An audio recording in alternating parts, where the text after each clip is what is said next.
Assalamualaikum warahmatullahi wabarakatuh.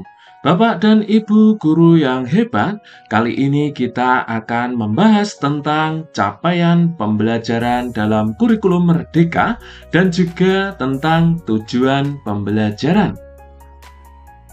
Ibarat sebuah perjalanan, hal yang terpenting dalam sebuah perjalanan adalah tujuannya.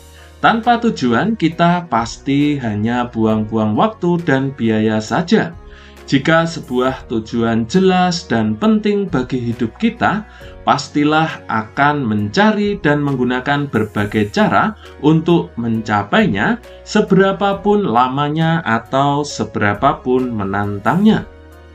Capaian pembelajaran atau CP merupakan tujuan akhir di setiap fase pembelajaran siswa.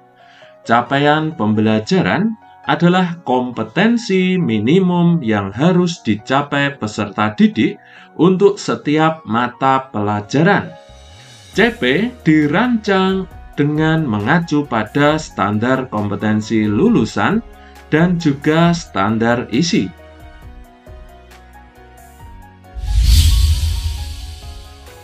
Adapun tujuan pendidikan Indonesia adalah mengembangkan potensi peserta didik agar menjadi manusia yang beriman dan bertakwa kepada Tuhan Yang Maha Esa, berakhlak mulia, berkebinekaan global, gotong royong, mandiri, kreatif, dan bernalar kritis.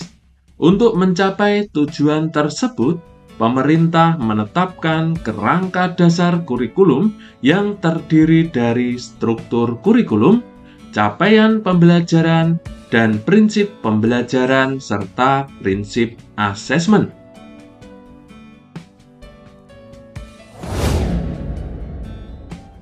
Adapun capaian pembelajaran ini sifatnya yaitu sudah dibuat oleh pemerintah dan tidak dapat diubah. Satuan pendidikan diberikan keleluasaan untuk menentukan kurikulum operasional sekolah, tujuan pembelajaran dan alur tujuan pembelajaran, serta modul ajar berdasarkan capaian pembelajaran. Setiap rancangan pembelajaran harus berpusat pada siswa, bukan pada ketuntasan materi.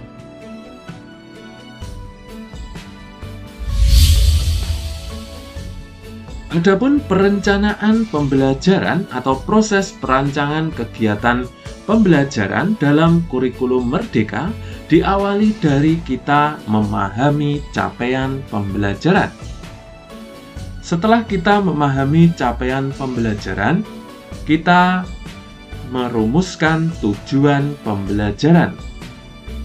Setelah tujuan pembelajaran dirumuskan, kita lanjutkan dengan menyusun alur tujuan pembelajaran dari tujuan pembelajaran yang telah kita susun.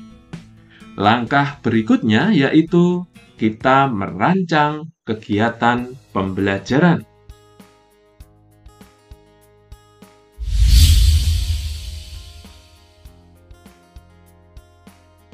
Dalam capaian pembelajaran, kompetensi yang ingin dicapai ditulis dalam paragraf yang memadukan antara pengetahuan, keterampilan, dan sikap untuk belajar. Sementara karakter dan kompetensi umum yang ingin dikembangkan dinyatakan dalam profil pelajar Pancasila secara terpisah. Dengan dirangkaikan sebagai paragraf, ilmu pengetahuan yang dipelajari peserta didik menjadi suatu rangkaian yang berkaitan. Capaian pembelajaran dirancang dengan banyak merujuk pada teori belajar konstruktivisme dan pengembangan kurikulum dengan pendekatan understanding by design yang dikembangkan oleh Wijin dan Tige.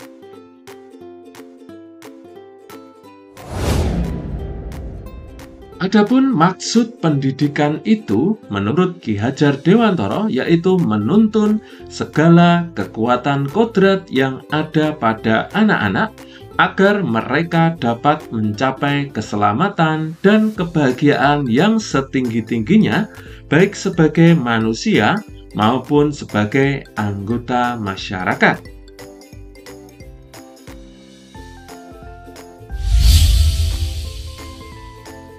Pendekatan backward design dalam struktur kurikulum yaitu bahwa tujuan akhir pembelajaran adalah profil pelajar Pancasila.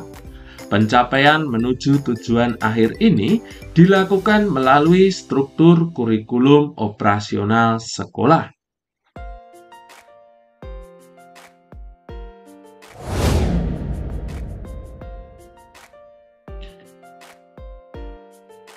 Sementara tujuan pembelajaran yang dikembangkan ini perlu dicapai peserta didik dalam 1 atau lebih jam pelajaran, hingga akhirnya pada penghujung fase mereka dapat mencapai capaian pembelajaran.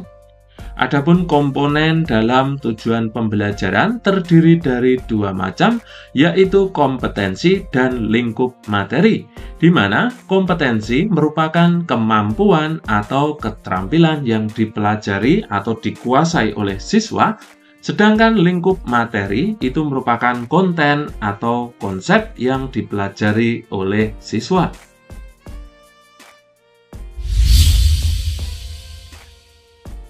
Adapun contoh dalam membuat tujuan pembelajaran tampak sebagai berikut.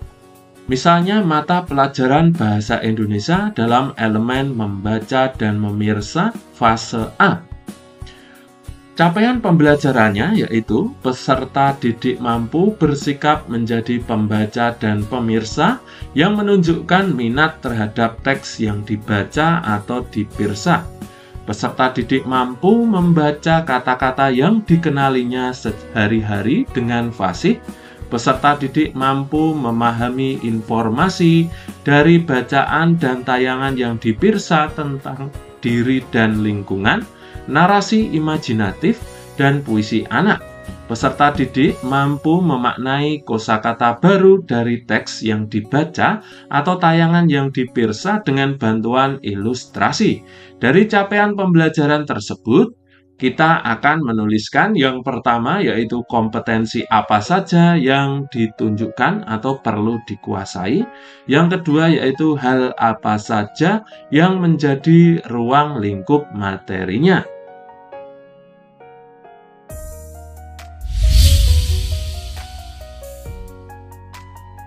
Baik Bapak Ibu, kompetensi tampak pada yang berwarna hijau ini, kemudian ruang lingkup materi tampak pada yang berwarna kuning.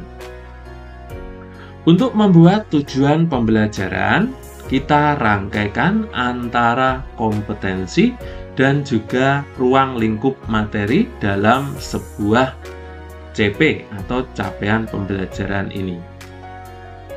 Baik Bapak dan Ibu guru yang hebat, demikian materi capaian pembelajaran dan tujuan pembelajaran yang telah kita bahas. Terima kasih atas perhatiannya. Kami akhiri, wassalamualaikum warahmatullahi wabarakatuh.